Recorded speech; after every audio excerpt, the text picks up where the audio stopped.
Uma das coisas que a gente sempre pede quando vai dar aula é ter tranquilidade, né?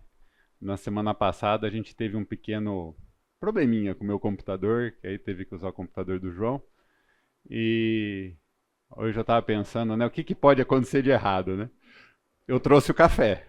Agora os livros, sabe os livros que eu trouxe semana passada? Esqueci, gente. Eu até pesei, são 8 quilos de livros, tá? Então, assim, para quem não estava na semana passada, são 3 Bíblias católicas que eu trago. O catecismo, que eu cito várias vezes aqui, toda vez que aparecer SIC, é o Catecismo da Igreja Católica, né? Um livro escrito pelo Joseph Ratzinger, que veio depois a ser o Papa Bento XVI. E 2 livros de apologética, do Norman Geisler, mais equilibrado, e um outro que é de um ex-católico, se é que a gente pode dizer assim, que é mais incisivo, né? Uh, Critica mais do que coloca as coisas boas.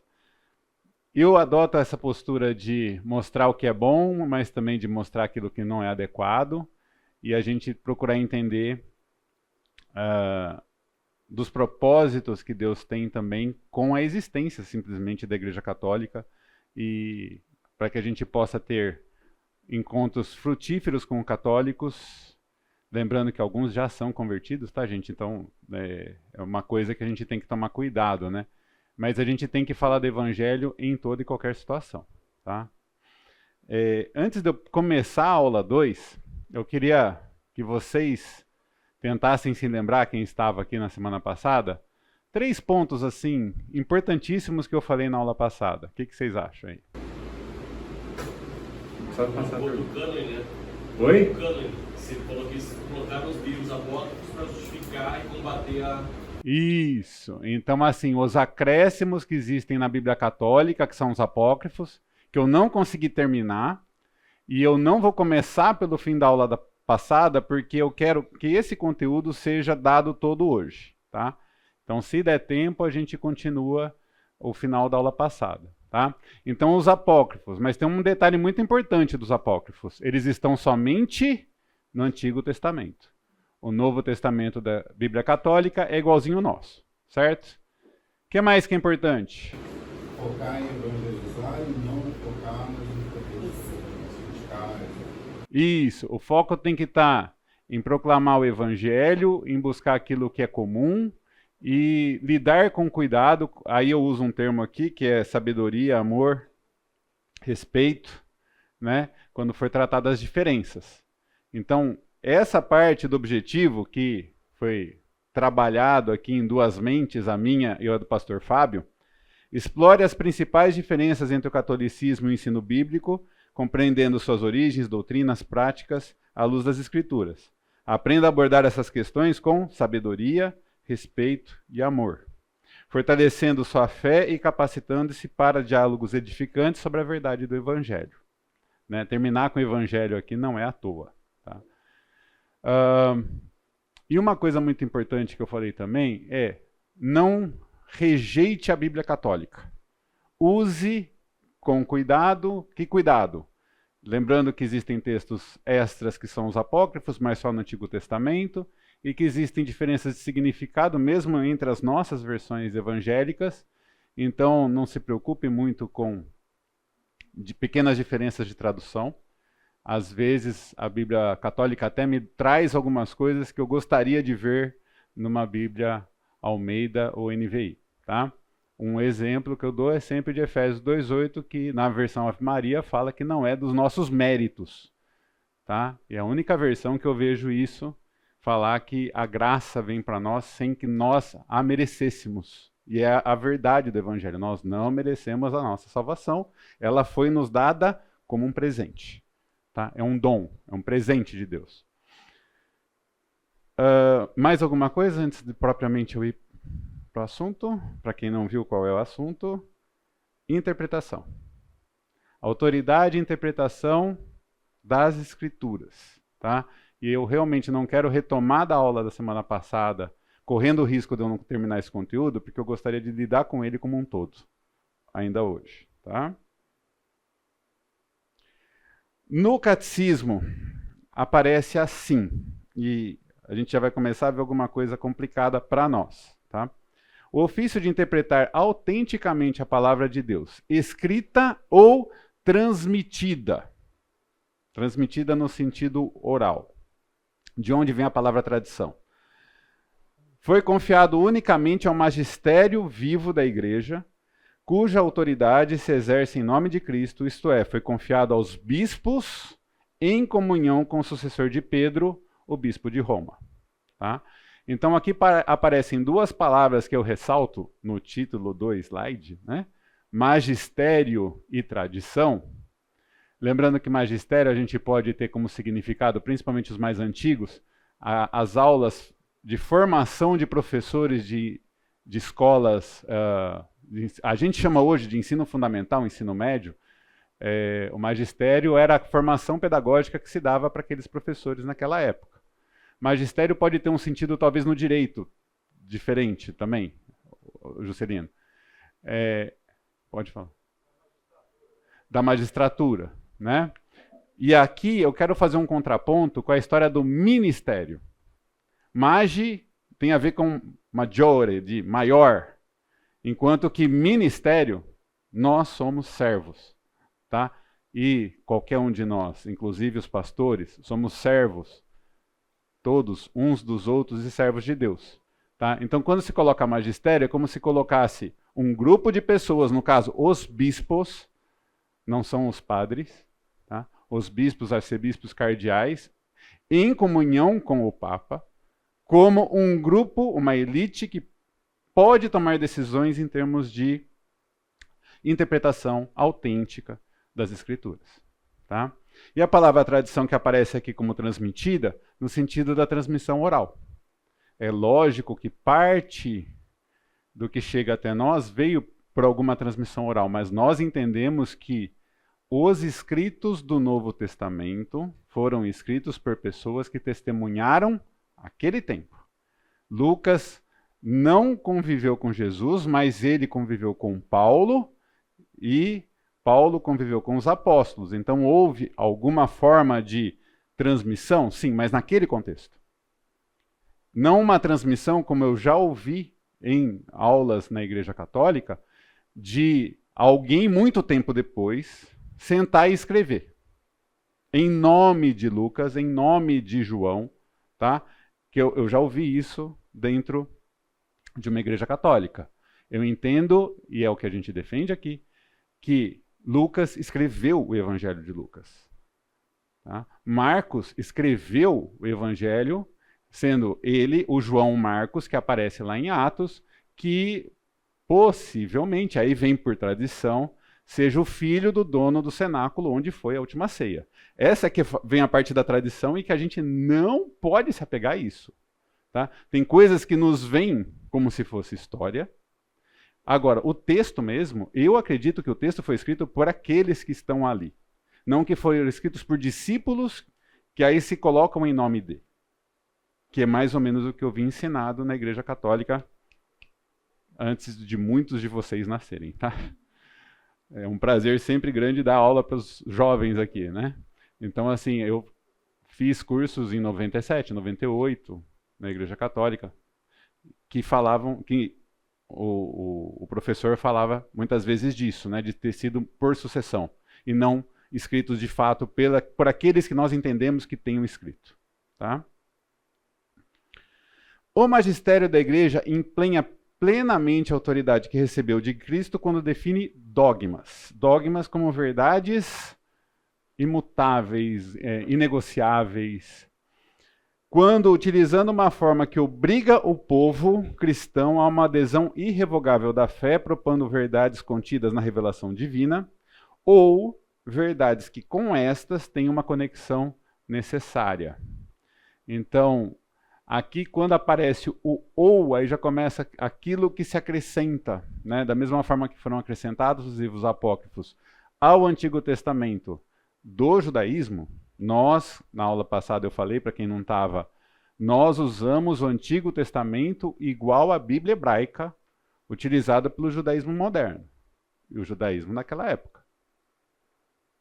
Havia livros apócrifos, já naquela época, livros que existem testemunhos daquela época que circulavam, mas que não eram aceitos pelas autoridades eclesiásticas ou pelas autoridades judaicas, o Sinédrio. Então, é importante a gente pensar que quando se fala assim, se está tirando muito da interpretação que cada um de nós deve fazer, e principalmente, uma coisa que eu vou falar que tem a ver com esse desenho que eu fiz aqui, mas ainda não chegou a hora, tá? Qual é o spoiler? Oi! Verdades conexões necessárias, essas verdades com conexões necessárias são as escrituras que eles adicionam ou são as construções doutrinárias? Construção. A pergunta é se são textos ou se são construções. Sim, são as construções, são ideias posteriores que passam a ser defendidas, então são acréscimos, e não são textos daquela época. Tá? E até para poder justificar o acréscimo dos apócrifos, foi uma questão contra o luteranismo. Né? Então, um pouco do calvinismo já, mas principalmente o luteranismo, que já estava declarado, né? É o antes do ou. Né? Que a gente aceitaria parcialmente uma afirmação dessa antes do ou. Mas ainda lembrando que a definição de dogmas vem de um magistério e não de uma interpretação que a gente tem que tomar muito cuidado com a palavra livre, né? Interpretação livre não é tão livre assim. E é o que eu vou tratar quando eu falar desse quadro aqui, tá bom? O conjunto dos fiéis não pode enganar-se no ato de fé e manifesta essa sua peculiar propriedade mediante o senso sobrenatural de fé de todo o povo, quando, desde os bispos até o último dos fiéis leigos, leigo é quem não é ordenado, padre, não é monge, freira, tá? Apresenta um consenso universal sobre questões de fé e de costumes. Gente, eu tenho um problema com essa palavra consenso universal, porque não existe consenso universal, nem entre eles, nem entre nós, para uma série de coisas. Né? Se a gente fosse buscar em que assunto há consenso universal, é complicado. Então, assim, é uma afirmação, mais uma vez, né? Toda vez que aparece o SIC, é um item, não é uma página, tá? É como se fosse um versículo, mas na verdade é um parágrafo. Cada um desses números aqui dentro do SIC. E são mais de 1.000, em torno de 1.000, acho, dessas declarações. Né? Mais de 1.000. Então, assim, tudo eu estou citando parágrafos que foram escritos pelo Joseph Ratzinger com aquela estrutura como eles pensam. E aí focando muito no magistério, à parte e superior ao corpo da igreja como um todo, a cada um de nós, tá? Como crentes. Aqui, por algum motivo, sumiu a citação aqui no slide. Para que o evangelho sempre se conservasse inalterado e vivo na igreja, os apóstolos deixaram como sucessores os bispos, a eles transmitindo seu próprio encargo de ministério. Com efeito, a pregação apostólica, que é expressa de modo especial nos livros inspirados, devia conservar-se por uma sucessão contínua até a consumação dos tempos.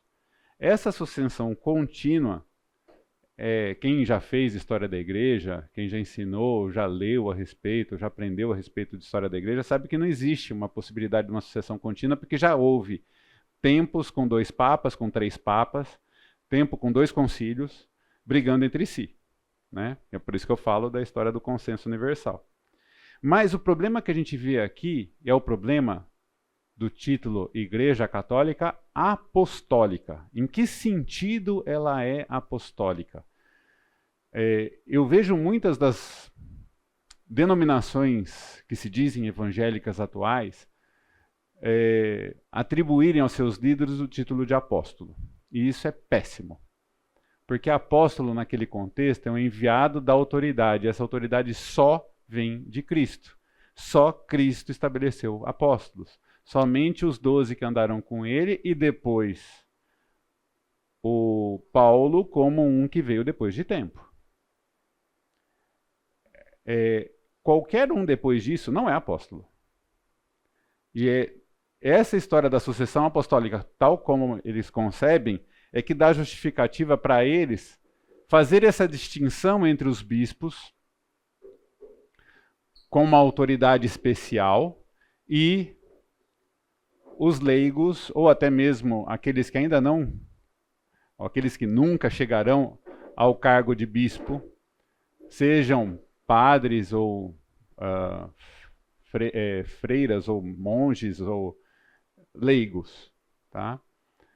Então, apóstolo, nós temos que tomar um cuidado, porque apóstolos, somente aqueles que se tornaram embaixadores de Cristo, designados por ele. Os que conviveram com ele e Paulo depois de modo sobrenatural. Uma das coisas que apareceu aqui no slide anterior, que eu acho muito importante, é falar do sobrenatural, tá? A gente tem um problema na história da igreja quando a gente a gente tira da filosofia a questão do sobrenatural. Existem coisas sobrenaturais. O que se tem que tomar muito cuidado é o que é sobrenatural, o que isso significa, mas existe. A gente não pode resumir o nosso universo somente aquilo que a gente vê ou tem percepção, mas existem questões espirituais que de fato aparecem aqui. Essa transmissão viva, que é a palavra tradição, realizada no Espírito Santo, é chamada de tradição enquanto distinta da Sagrada Escritura. Percebam que aí é um acréscimo à Bíblia, que a gente vai ter uma resposta que daqui a alguns poucos slides vai aparecer. Embora intimamente ligada a ela. Por meio da tradição, a Igreja, em sua doutrina, vida e culto, perpetua e transmite a todas as gerações tudo o que ela é, tudo o que crê. Tá? Então esse é o parágrafo 78 aí do SIC, tá? Do Catecismo. Aquele livro amarelo que quem chegou mais tarde, gente, eu esqueci os livros, tá? São 8 quilos na minha mochila e eu esqueci lá em casa. Maiúsculo na tradição. Você fala... sabe que eu não lembro? Que eu digitei. Era uma boa coisa para dar uma ênfase, né? Essas palavras que estão em maiúsculo, igreja com certeza, Espírito Santo com certeza, Sagrada Escritura com certeza. Eu acredito que tradição, quando eu transcrevi, eu segui como está lá. Até porque está entre aspas. Princípios de interpretação. De acordo com o catecismo. E quem não estava na aula passada, eu estou falando do catecismo porque eu não quero tratar de linhas diferentes dentro do catolicismo. Tá? Somente o que é oficial da teologia do final do século XX, começo do século XXI. Deus é o autor da Sagrada Escritura. Ótimo. Deus inspirou autores humanos os livros sagrados. Com certeza, também. Os livros inspirados ensinam a verdade. Olha que beleza. Esse slide está, ó, joinha. Tá? Para descobrir a intenção dos autores sagrados, há que se levar em conta as condições da época e da cultura deles, os gêneros literários, pois a verdade é apresentada e expressa de maneiras diferentes nos textos. Está errado isso? Não. É assim mesmo. E a gente deve ensinar desse jeito também. A gente tem que tomar o cuidado, senão começa a aparecer contradição entre um texto e outro, e na verdade são ênfases diferentes que existem entre os evangelhos, propósitos diferentes que existem entre as cartas, certo? Os livros têm propósitos diferentes, autores diferentes, e Deus quis, por meio de autores humanos, nos transmitir uma mensagem, certo? Então tudo desse slide do slide anterior está correto. E é isso que a gente tem que tomar o cuidado. Com base no correto, lidar com o incorreto, o inadequado. A Sagrada Escritura também deve ser lida e interpretada com a ajuda daquele mesmo espírito em que foi escrita. Gente, aqui é um ponto que a gente tem que tomar um cuidado. É o Espírito Santo, em oração, que nos revela a interpretação que nós devemos fazer. A oração e a leitura da palavra não devem ser distintas e separadas do Espírito Santo. Então, até aqui está tudo certo. A gente tem que tomar um cuidado porque é o que eu vou falar aqui daqui a pouquinho, porque vai aparecer uma palavra que eles usam. Nós temos que tomar um cuidado que a nossa interpretação tem que ser em submissão. Tem que ser ouvir a Deus na oração e na leitura da palavra. E não querer impor o texto. Porque tem várias denominações evangélicas que muitas vezes ensinam coisas que usam o texto bíblico para justificar pressupostos dos seus líderes. E isso está errado. O Concílio Vaticano II, que foi entre 1960 e 1963, que alterou muita coisa, principalmente a divulgação de Bíblias nos idiomas de cada país, nos idiomas de cada povo, até não vou falar de país, de nação, mas de cada povo, e que fez com que a missa passasse também a ser feita nos idiomas de cada um e não em latim. Existem fortes oposições a esse concílio. Existe um grupo que considera que todo aquele que concorda com o Vaticano II é herege dentro do catolicismo. E eu não vou lidar com isso. 1960 a 63. Tá? Então, assim... as missas eram em latim, com o padre de costas para o povo, tá? O padre de frente para o altar, então de costas para o povo. Isso é toda uma coisa que acontecia até o Concílio Vaticano II. Então muita coisa mudou e muito católico não concorda com essa mudança. E aí faz pouco tempo que isso aconteceu. Tá? Indica 3 critérios para uma interpretação conforme o Espírito que a inspirou. Prestar muita atenção ao conteúdo e à unidade da Escritura inteira. É isso que eu falei na semana passada, que é o ser católico. É você fazer segundo o todo. É conforme o todo das Escrituras a nossa interpretação. Eu não posso pegar um texto e destacar esse texto para impor alguma coisa que não é revelação do Espírito Santo, tá? Só porque eu quero. Tá bom? Então tá bem correto. Alguém pode ler aí Lucas 24, do 25 ao 27?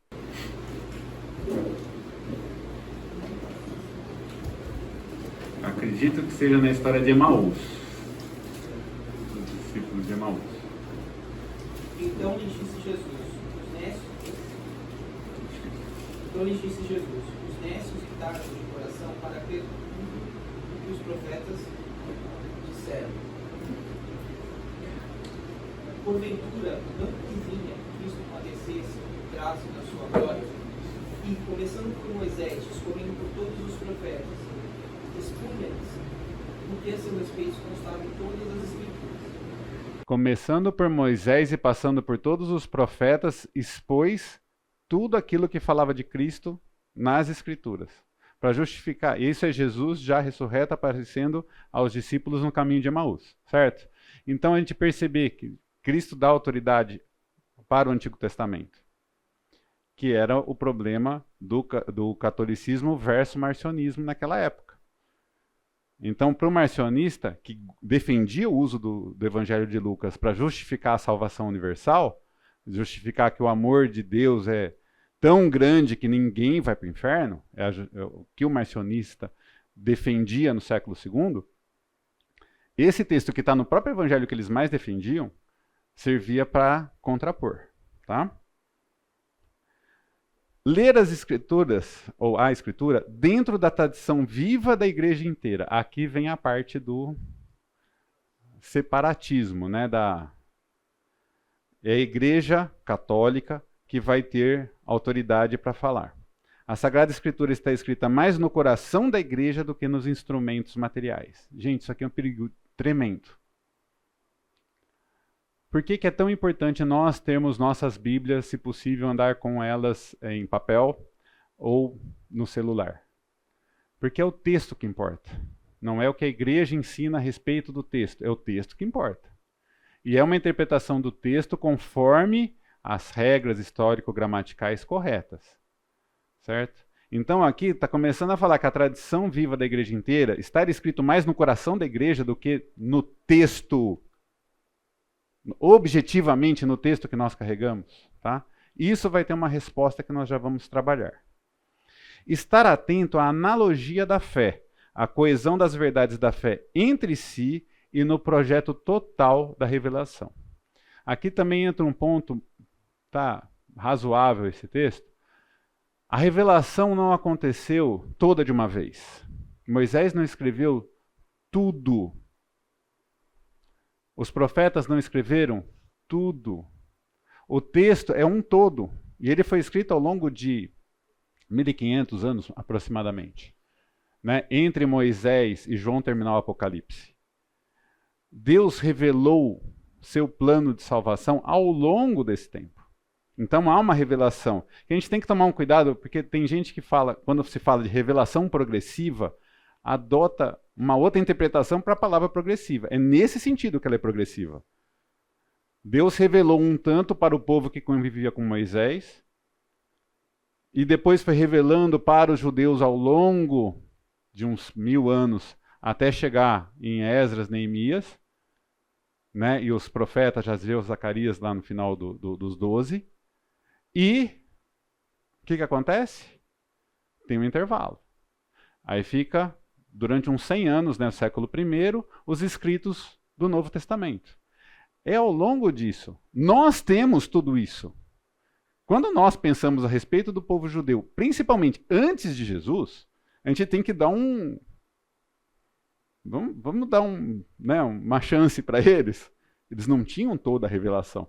E isso traz para nós uma responsabilidade ainda maior. Nós temos a revelação toda. Tá? Segundo uma antiga tradição, podemos distinguir dois sentidos da Escritura, o literal e o espiritual, e este subdividido em alegórico, moral e anagógico. E aqui, os próximos slides vão descrever o que é cada uma dessas coisas. Tá? E aqui, mais uma vez, aqui já não é ensino evangélico. Aqui, parte disso pode ter alguma coisa boa, parte disso vai ter problemas. O sentido literal é o significado pelas palavras da Escritura e descoberto pela exegese, isso aqui tá por causa dessa palavra, exegese, que segue as regras de interpretação. Todos os sentidos devem estar fundados no literal. Perfeito isso. Qualquer sentido que a gente queira dar para a Escritura tem que estar baseado em exegese. Qualquer coisa que fuja disso é perigoso. Tá? E aí o que quer dizer exegese? Existem, no grego, preposições. Eis é de fora para dentro. Em é o que a gente usa, dentro de. Tá? E ex, várias palavras nossas, explosão, expulsão, são palavras que dão a ideia de dentro para fora. Então, quando a gente fala de igreja, vem da palavra eclésia, tá? Que aí é o ek no lugar do ex, que dá a mesma ideia, é uma reunião de dentro para fora. Nós formamos um grupo que não se fecha em si mesmo. Esse é um grande problema da igreja, todas. Tá? Quando a gente se fecha, é um problema. Nós precisamos ser luz do mundo, certo? É uma ordem. Então a gente não se fecha, porque é de dentro para fora. Eclésia significa assembleia, que era uma coisa que acontecia nos portões da cidade. Certo? Exegese significa principalmente, quando a gente vai estudar o texto, é o texto que nos fala, não sou eu que procuro o significado no texto. E isso é um desafio para um homem pecador como eu, como você. Muitas vezes a gente chega e já fala assim, a Bíblia tem que falar alguma coisa que concorde comigo. Não é assim. A Bíblia tem que me dar razão. Não é assim. Eu vou chegar e impor para Deus, e aí vocês já ouviram várias igrejas, né? Impor, exigir, demandar. Gente, é um absurdo isso. Em oração, o que nós precisamos fazer? Chega para o texto, olha para o texto, lê o texto. O que o texto está querendo dizer para você? Ora. Senhor, o que o Senhor quer dizer para mim? Nós já tivemos várias vezes o curso aqui de método bíblico. E várias vezes é falado, observa, observa, observa, antes de interpretar. Lê. Lê em diferentes versões. E depois só que interpretar é que você vai ver para que serve. A aplicação é o final, não é o propósito. A aplicação é o final. Ah, por conta disso que Deus escreveu na sua palavra, que Ele tem nos revelado ao longo dos anos, interpretando de acordo com as regras literais. Esse texto serve para a gente isso. Uma igreja só é verdadeiramente bíblica se faz assim. Se seus líderes fazem assim. Seja aqui na escola bíblica, na coinonia, no púlpito da pregação, até mesmo no louvor. As nossas músicas têm que ser bem selecionadas, para não chamar atenção para mim ou para o líder. Mas tudo é de Deus, por Deus e para Deus. Certo? Então isso aqui tá legal, tá? Agora vamos ver o resto. E ele está citando Tomás de Aquino, tá? Esse todos os sentidos devem estar fundados no literal é de Tomás de Aquino. O sentido espiritual. Graças à unidade do projeto de Deus, não somente o texto da Escritura, mas também as realidades e acontecimentos de que ele fala, de que o texto fala, podem ser sinais. Aí vamos lá, né? O sentido espiritual vai se abrir principalmente no alegórico, no moral e no anagógico, que aí vai ter as descrições agora. O alegórico, adquirir uma compreensão mais profunda dos acontecimentos, reconhecendo sua significação em Cristo. Por exemplo, a travessia do Mar Vermelho é um sinal da vitória em Cristo e também no batismo. Isso não está escrito. Tá? Uma coisa que para mim é muito clara na interpretação das Escrituras é que quando Moisés levanta a serpente levantada é um símbolo de Cristo na cruz. Sim. Mas transferir esse tipo de situação para tudo que acontece na Bíblia é um perigo. Toda a Bíblia aponta para Cristo, mas nem todo acontecimento a gente vai encontrar uma ligação direta, inequívoca a respeito de Cristo ali. Às vezes é procurar algo que não está lá. E o sentido alegórico tem mais um problema sério. Permite que a gente interprete do jeito que quer. É a história do livremente. Tá? Sempre exegético. Nunca exegese. Nunca querer impor ao texto um significado que o texto não tem. Só porque eu quero. Eu gostaria muito que ele tivesse. Mas ele não tem. Tá? E aí a gente não pode forçar. O sentido moral. Os acontecimentos relatados nas Escrituras devem nos conduzir a um justo agir. Eles foram escritos para a nossa instrução. O que está escrito em 1 Coríntios 10, 11?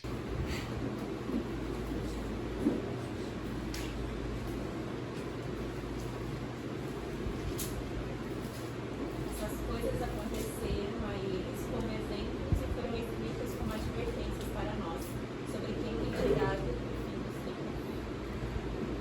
Para nós que vivemos o fim dos tempos, tudo que foi registrado para servir de exemplo para as nossas vidas, para que nós evitemos o pecado, para que nós proclamemos o Evangelho.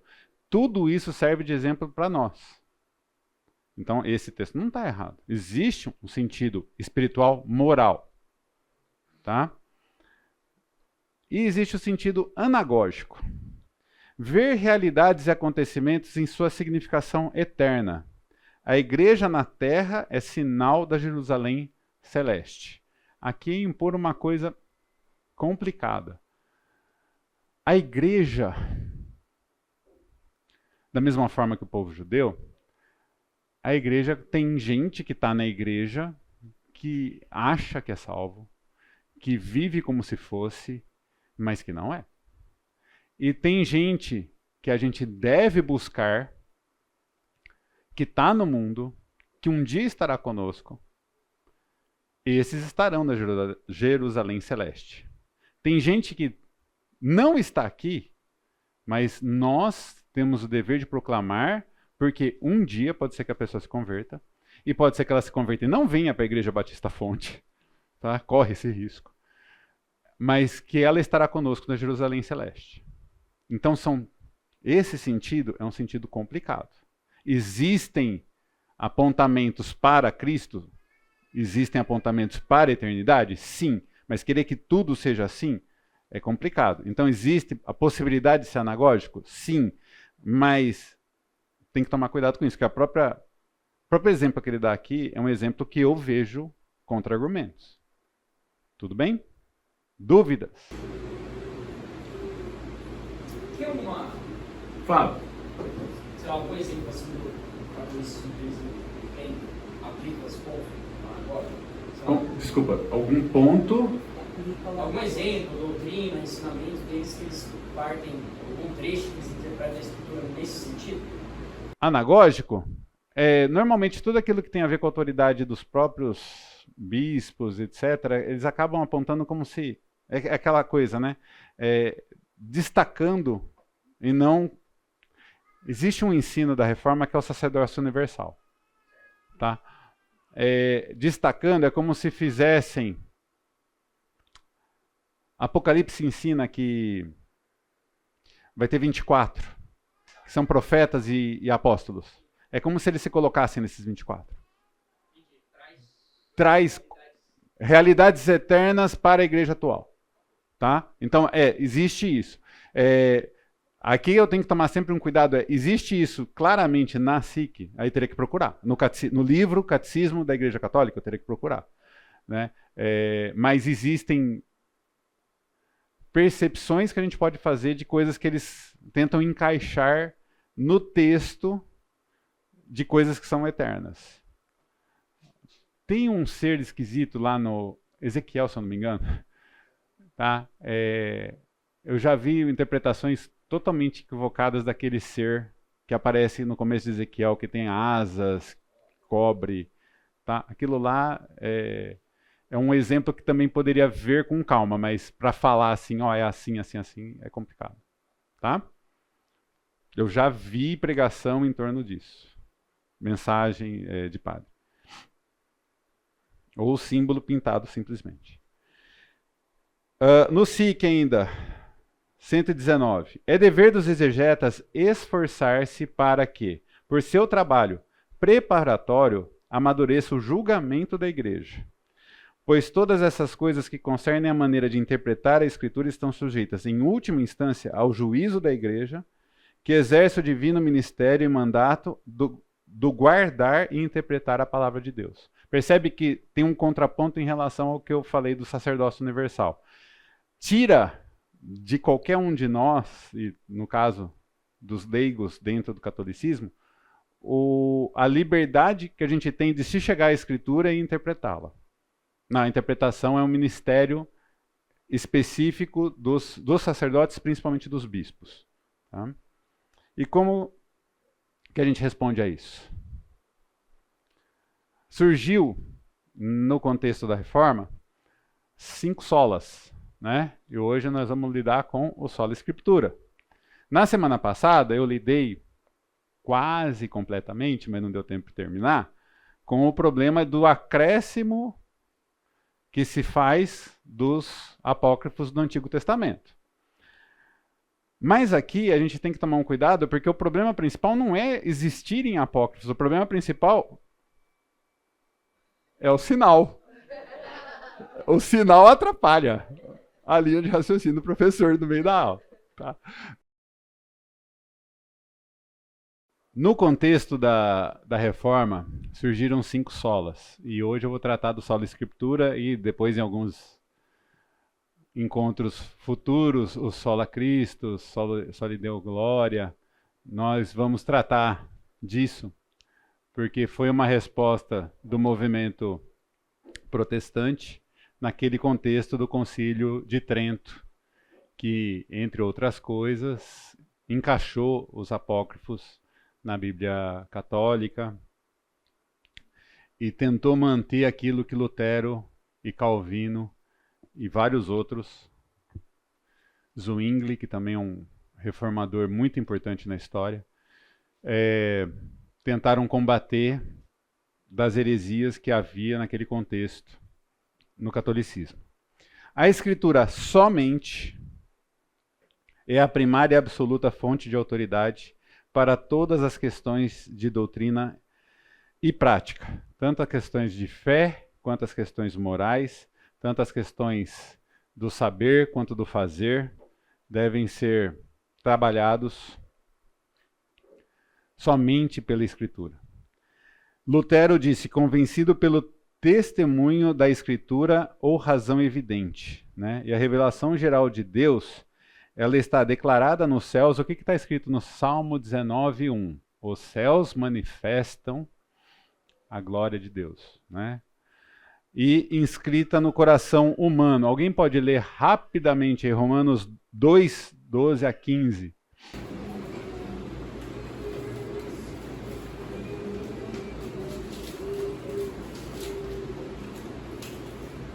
Todo aquele que pecar sem a lei, também sem a lei perecerá. Todo aquele que pecar sobre a lei, pela lei será julgado.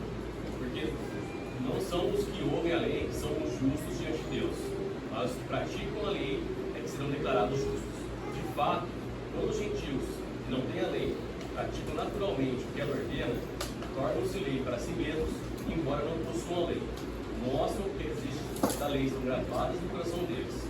Disso dão testemunho também sua consciência e os pensamentos deles, ora acusando-os, ora defendendo-os.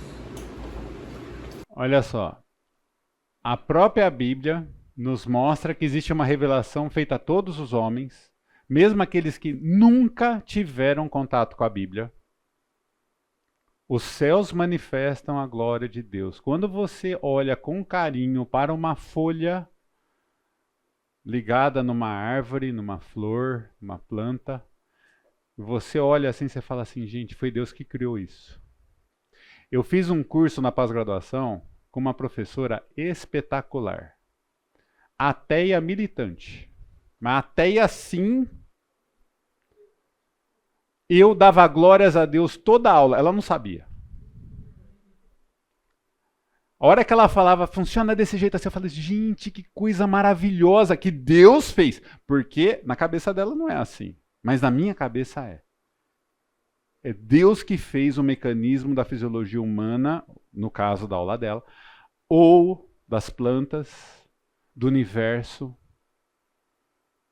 E nós não precisamos combater esse tipo de revelação. Essa revelação é geral, não tem nada contra a Bíblia. É da natureza.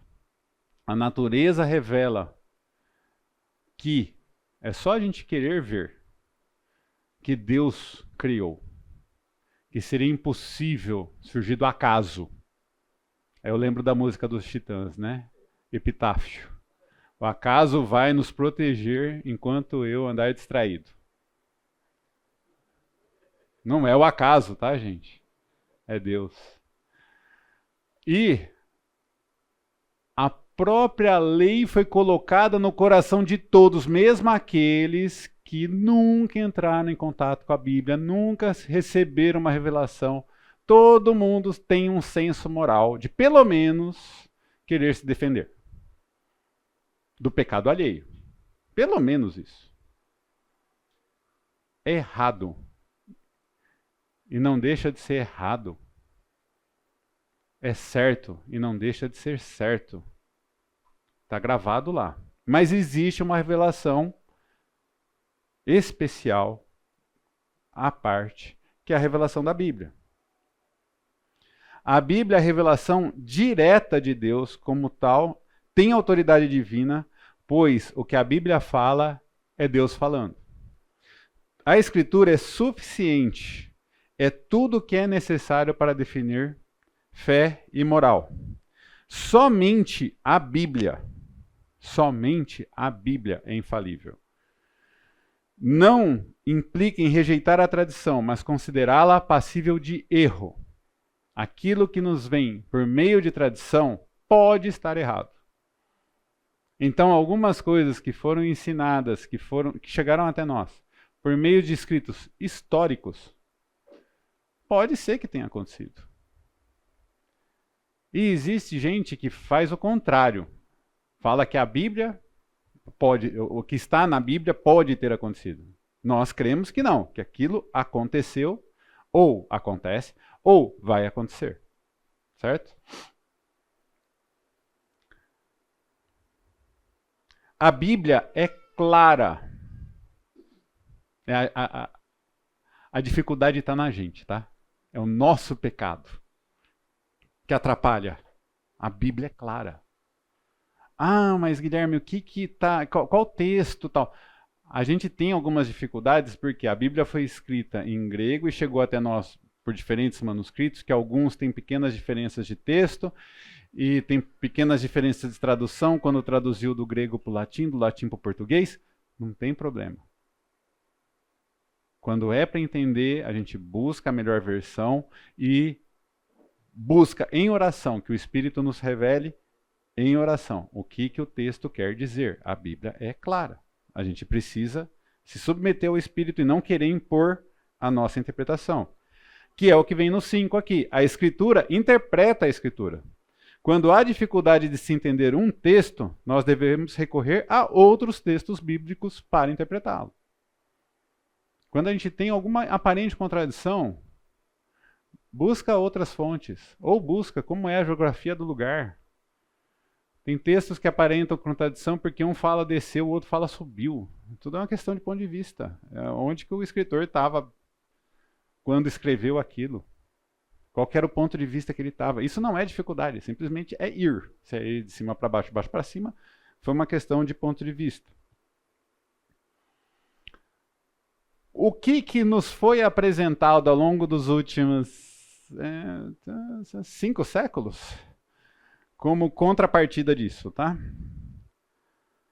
Ainda não deu 5 séculos, mas está perto.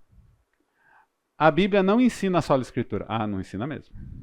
Mas está escrito lá em 2 Timóteo 3, 16 e 17. Toda a Escritura é inspirada por Deus e é útil para o ensino, a instrução, a repreensão, para tornar todo homem habilitado. Serve para todos.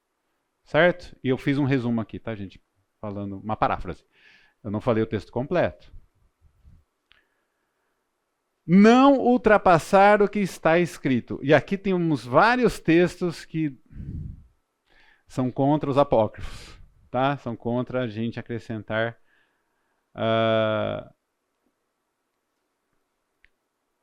é somente aquilo que foi registrado nos livros do cânon que a gente deve seguir. O Novo Testamento também é chamado de Escritura. Isso está em 2 Pedro 3, 15 e 16. Alguém pode ler? Segunda carta de Pedro 3, 15 e 16. Considerem a longanimidade do nosso Senhor como oportunidade de salvação, como também nosso amado irmão Paulo escreveu a vocês, segundo a sabedoria que lhe foi dada.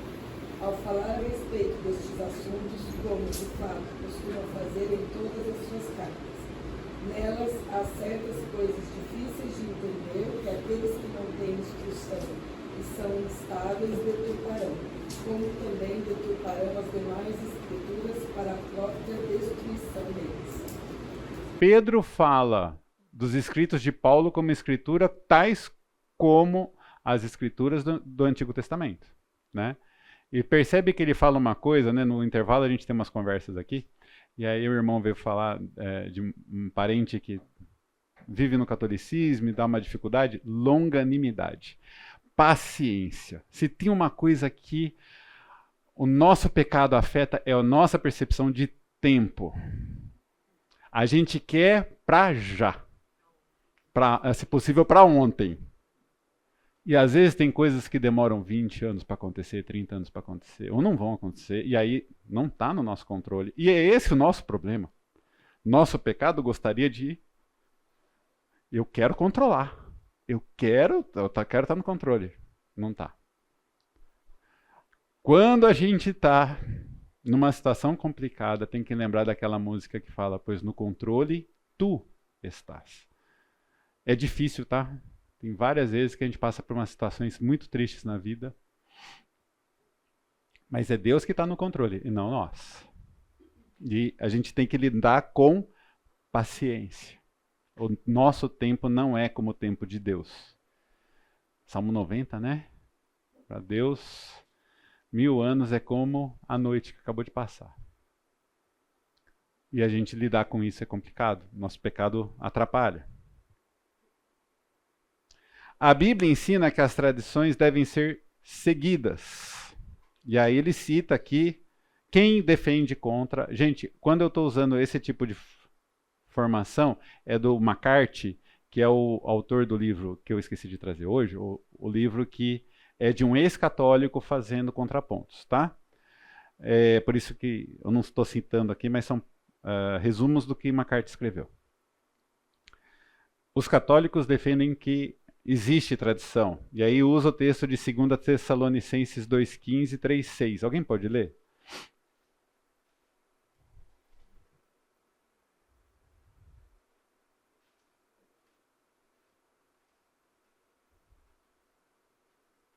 É da segunda, tá, gente? Não é a primeira, tá? 2 Tessalonicenses 2,15 e 3,6.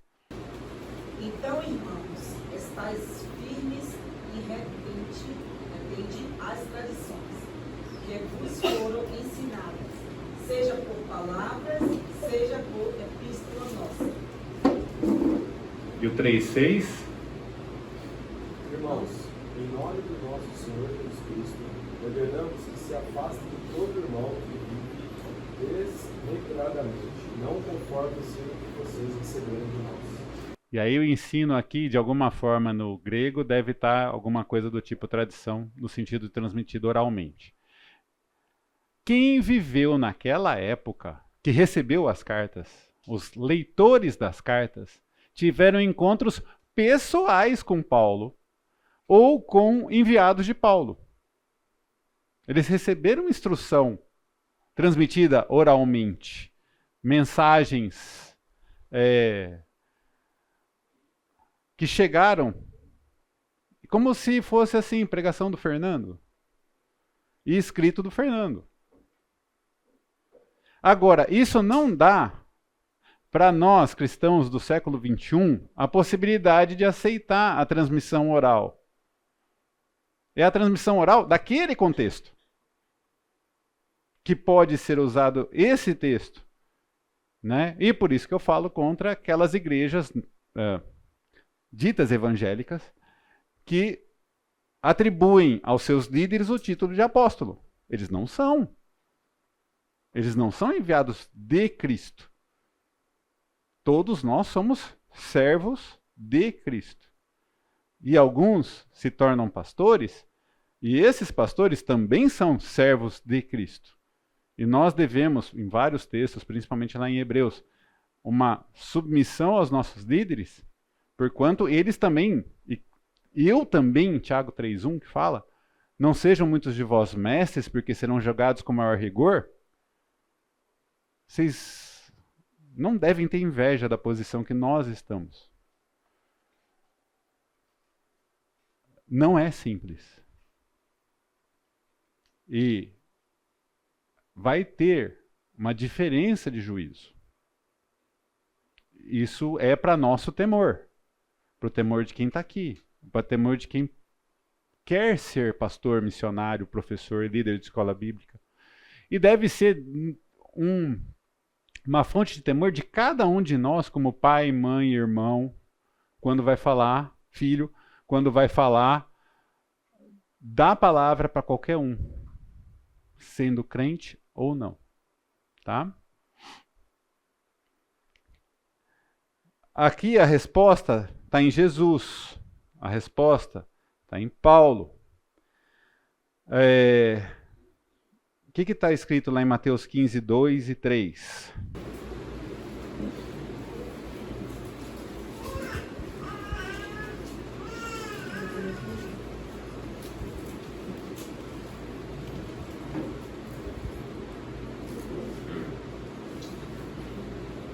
Por que transmitem os seus discípulos a tradição dos anciões, pois não lavam as mãos quando comem? Ele, porém, respondeu: por que transmitis vós também o mandamento de Deus por causa da vossa tradição? Existem ensinos no judaísmo, naquela época, que usava de tradição para dar autoridade para coisa que não estava na Escritura. E muitas vezes contra a própria Escritura. Chegar e falar assim, olha, eu não vou dar a oferta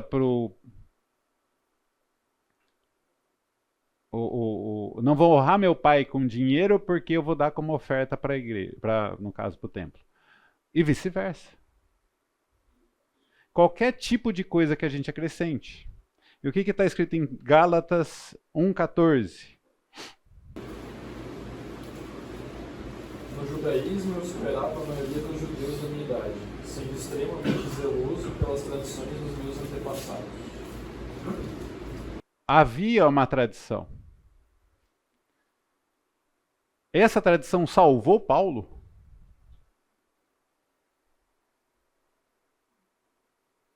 Ser zeloso do judaísmo salvou Paulo?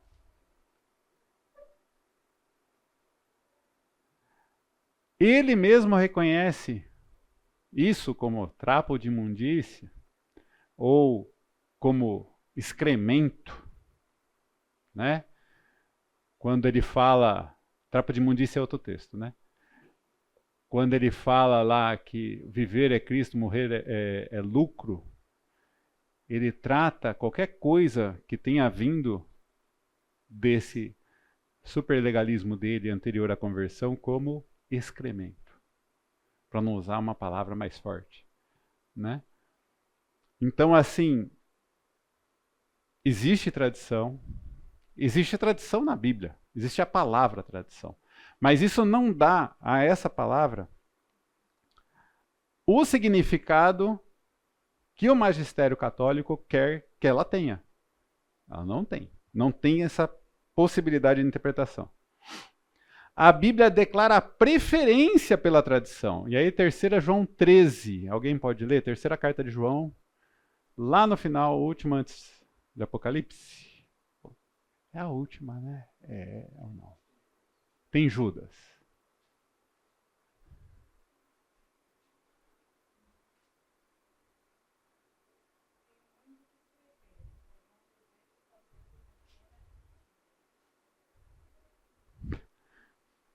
A carta de João termina assim: tenho muito o que falar para vocês, né? Então, assim, só que assim, não quero fazer com pena e tinta. É engraçado porque se você pegar o final de 2 João, ele faz uma combinação. Eu já dei aula de 2 e 3 João. Gente, a gente tem muito o que dizer para outras pessoas. Tem hora que não cabe. Tem hora que não dá tempo. E isso não pode ser usado para dizer assim, a tradição é válida. Ao ler o verso 14, percebemos que João tinha o desejo de visitá-los. Quem leu 14 também?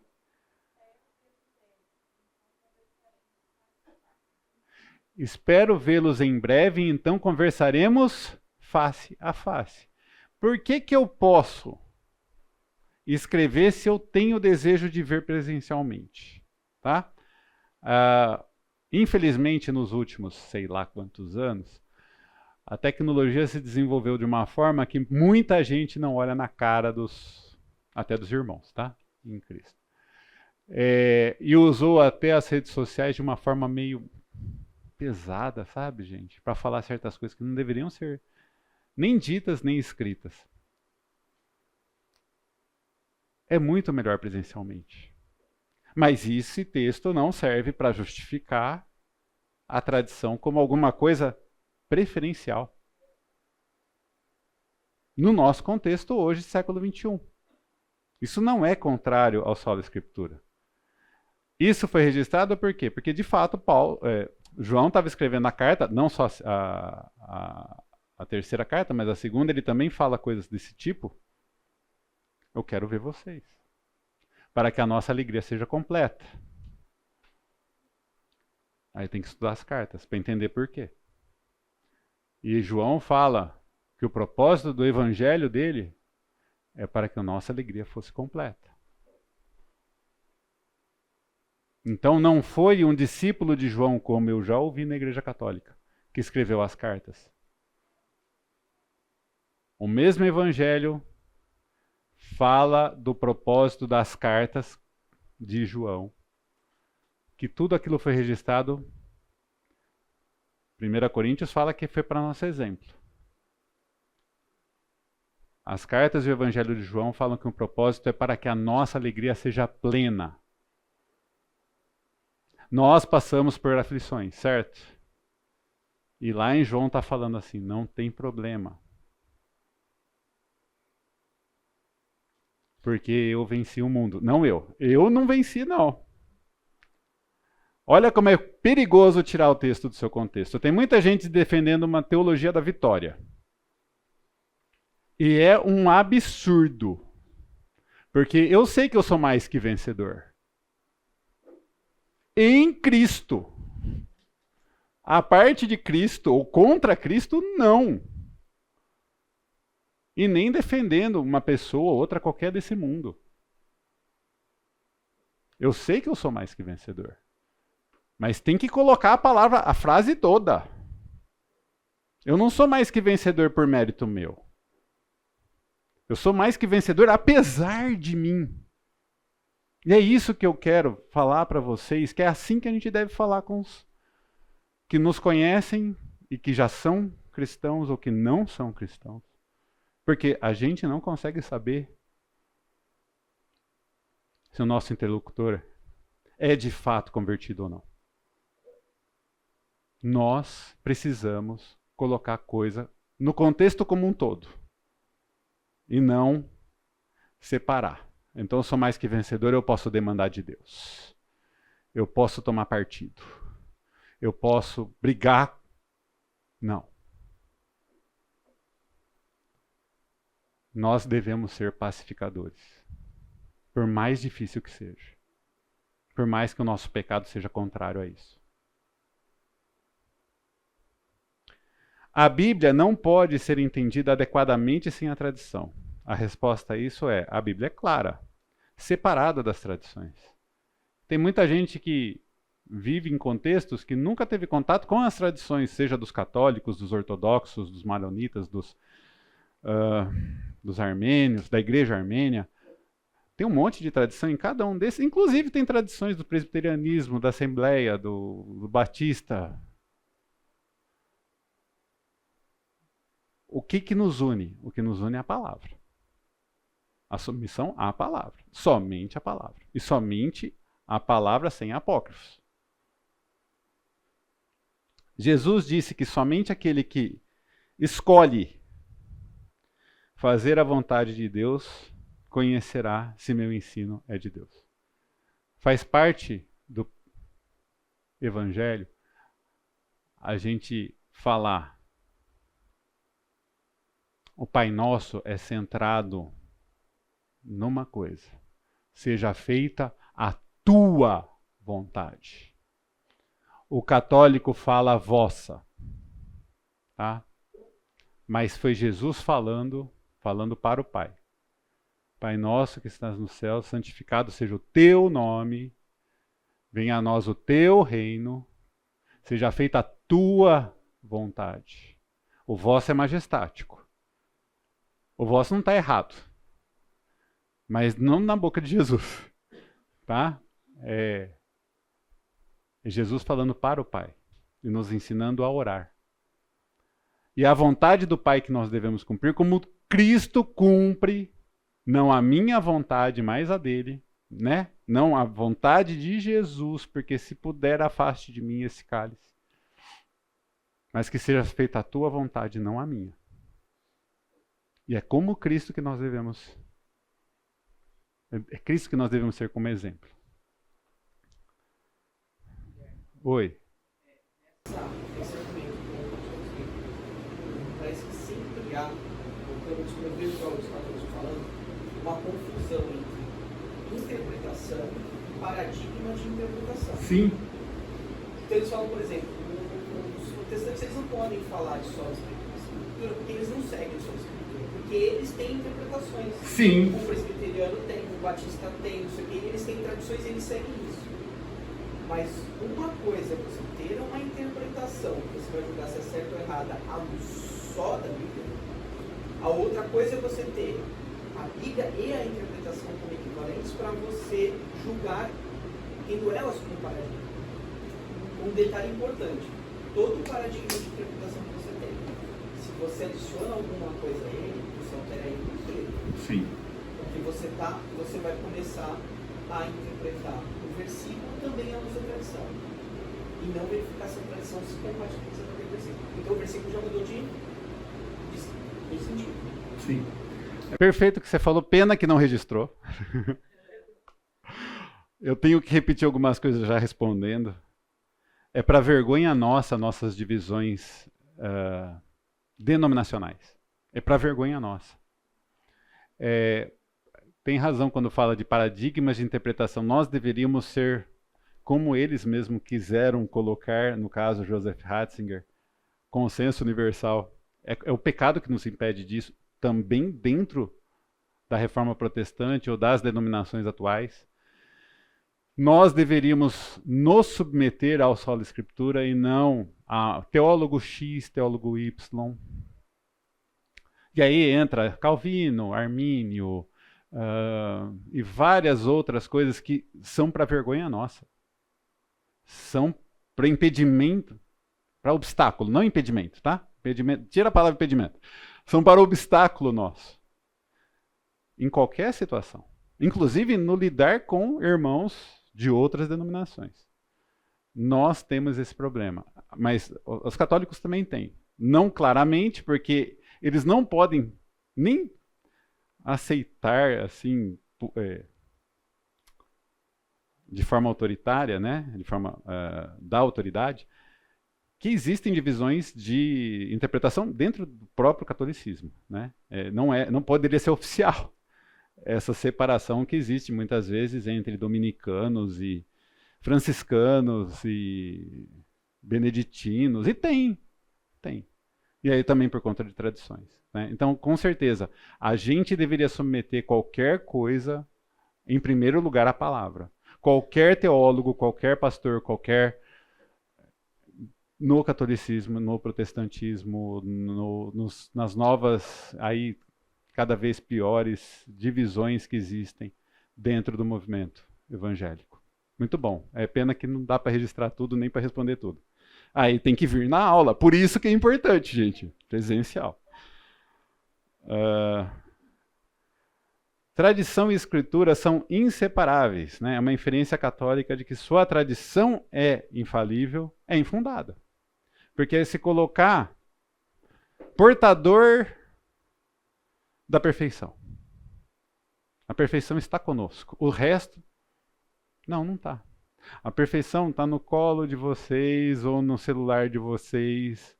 E ainda, gente, somente o texto, tá? Nota de rodapé não, tá? Cuidado com a nota de rodapé. É somente o texto. Até mesmo a divisão dos versículos é uma coisa acrescentada, né? Mas a gente buscar no texto, com o Espírito Santo, a verdade das Escrituras. Excluir a tradição é autocontraditório e viola o princípio da causalidade. Aqui é a filosofia tentando bancar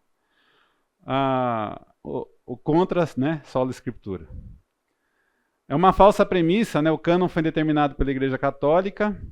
O Concílio Vaticano II dá a nova leitura do cânon, como acontece no Concílio de Trento, como aconteceu no Concílio de Nicéia, de Constantinopla. Eu tratei disso na aula passada, num quadrinho, né? A igreja é serva e ministra do cânon, não portadora, juíza, né? Magistrada do cânon. O cânon chega até nós, até mesmo usando o judaísmo para determinar qual é o cânon do Antigo Testamento. Rejeitar a tradição conduz ao denominacionalismo. Você vê que assim é de fato um argumento que existe. O argumento implica que todo denominacionalismo é escandaloso, né? João 13:35 fala nisso: sereis conhecidos que sois meus discípulos, se amarem todos vocês uns aos outros. É uma vergonha, assim, essa história de que a gente se divide.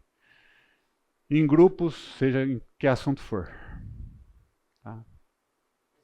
Oi, fala. Embora seja, né, uma vergonha, um pecado, para nós também, o fato de, então vamos aceitar a tradição, Não justifica a tradição. Não justifica a tradição. tanto é que a igreja ortodoxa, a própria igreja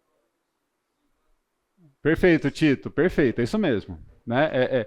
Você não pode usar algo que é uma vergonha para nós como argumento para favorecer uma coisa que está errada. Né? Sim. Rejeitar a tradição é contrário à história. Os primeiros cristãos tinham a escritura. Eles tinham contato com o Antigo Testamento.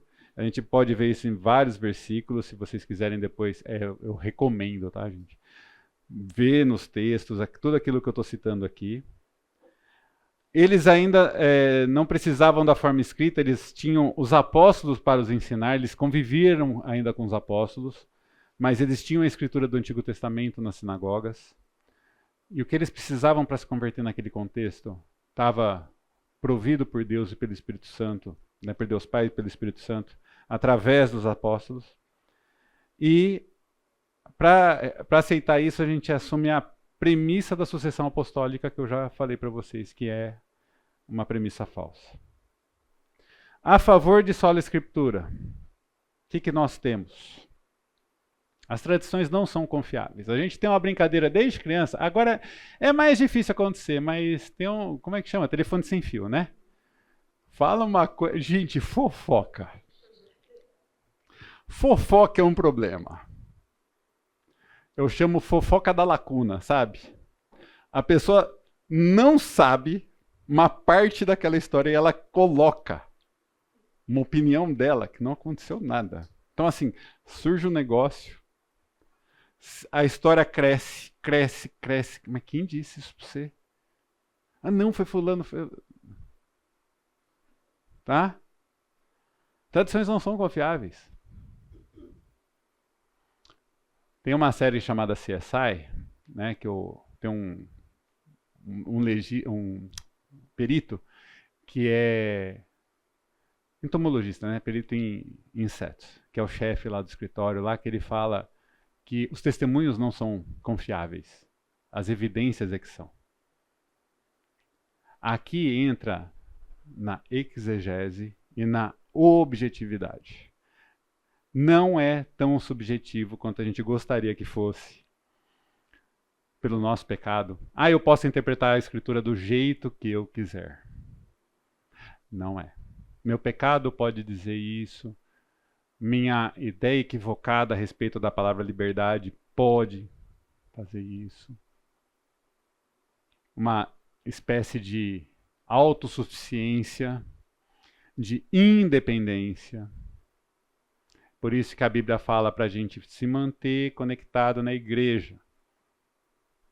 A parte da igreja a gente fica sujeito a viver uma vida desregrada, inclusive em termos de interpretação bíblica. A gente tem que se submeter à liderança da igreja. Antes de tudo, importa obedecer a Deus do que a homens. E a nossa interpretação tem que ser submetida somente à Escritura. Existem tradições que são contraditórias. Como eu falei, tem fofoca, tem... Atualmente na mídia, se você pegar e mudar de canal, você vai ver jornais completamente diferentes tratando do mesmo assunto. Aliás, em qualquer tipo de jornal, escrito, rádio, TV, internet, o que for. E outra coisa, o uso católico romano das tradições é inconsistente. Se você for estudar como essas tradições chegaram, para que elas têm sido usadas, você vai ver que falta alguma coisa. E teria que falar um pouco de filosofia até. Você tem dois grandes teólogos católicos na história que foram filósofos dentro da história da filosofia, Agostinho e Tomás de Aquino, que eles não se concordam em tudo. Aliás, muitas vezes eles são contraditórios, né? O Juscelino aqui, ele já deu aula disso, não só na igreja. Poderia falar muito aqui só sobre isso, né? De quando você tem duas pessoas muito citadas no SIC, no Catecismo da Igreja Católica, que trazem para nós diferentes visões de mundo. A gente tem visões de mundo diferentes aqui dentro. Como os apóstolos tinham. Um guerrilheiro, Zelote é guerrilheiro, tá? Um cobrador de impostos, que não... É como se fosse o Bugrino e o Pronto junto. Tá? Para não falar de coisas da capital. Certo? E ouça um sinal. Esse sinal é de que você precisa também ir buscar seu filho, caso seja o caso. Mas se não for, eu vou pedir, ô Caio, ora por nós. Deus Pai, obrigado por mais esse livro, mais essa beleza, a oportunidade de ouvirmos a palavra dos seus ensinamentos, Pai. O Senhor esteja conosco nesse resto do dia. O Senhor nos dê uma semana boa e abençoada. Senhor, em nome de Jesus. Amém. Amém.